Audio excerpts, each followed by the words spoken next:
Fabien, vous êtes dans le bus du retour. Oui, nous sommes dans le bus du retour, parti à minuit de Munich.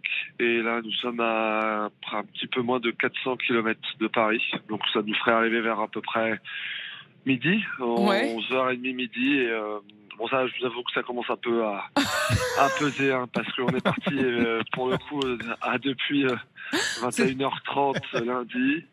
Le match a été pas des plus simples, merveilleux, hein, en termes d'ambiance. Quand vous dites pas des plus simples, ça veut dire pas des plus simples en termes de nerfs?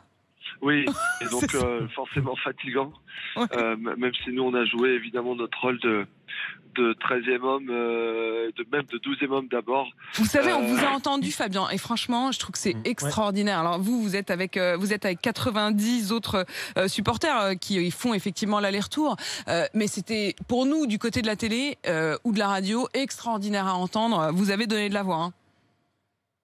Bah, tant mieux, parce que nous, je avouerais qu'on a chanté pour à la fois aider les Bleus à vaincre cette équipe d'Allemagne, mais aussi pour tous nos potes qui étaient à la maison et qui avaient finalement rendu leur billet suite aux différentes contraintes, hein, qu'elles soient sanitaires et puis financières. Et donc du coup, on a chanté 2 fois. On a chanté, on a fait en sorte de se faire entendre. Si vous nous dites que ça a bien fonctionné, c'est une opération réussie pour nous, et ça ne fait que commencer, hein, parce que on a fait un match et il nous en reste encore minimum 2. Ça va pas être simple, hein, contre les Hongrois. On a vu hier un peu quand vous disiez il était éprouvant quand même pour les nerfs ce match, vous l'avez vécu comme ça?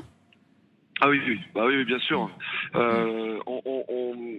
Ce sont des matchs que l'on vit normalement quand on est sur des éliminations directes, c'est-à-dire des quarts, huitièmes, demi et la finale.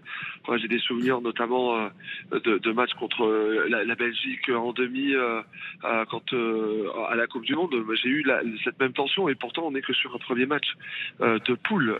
Mais on sait aussi pourquoi, parce qu'on est dans une poule incroyable, avec l'Allemagne, avec le Portugal, avec la Hongrie chez elle et la ferveur de ses supporters. Donc forcément, on n'a pas le droit du tout à l'erreur, comme pour les matchs à élimination directe. Et donc on a cette tension, on a cette tension, cette nervosité, et donc vous rajoutez à ça 24 heures de bus et 1700 km. Inutile de vous dire que ça va peser quand on va rentrer à la maison.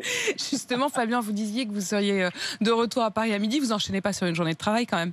Bah si, pourquoi? Sinon ce serait pas drôle. Si, pourquoi? Vous faites quoi, Fabien?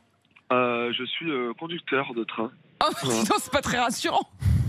Si, ça va aller, ne vous en faites pas. On va s'en sortir.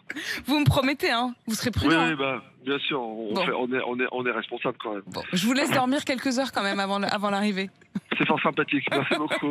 Fabien, merci d'avoir partagé avec nous. Et merci pour hier, les chants. Franchement, vous le disiez, vous l'avez fait pour vos potes, vous l'avez fait pour nous tous. Et on vous remercie du fond du cœur. Il est 6h42 sur RMC.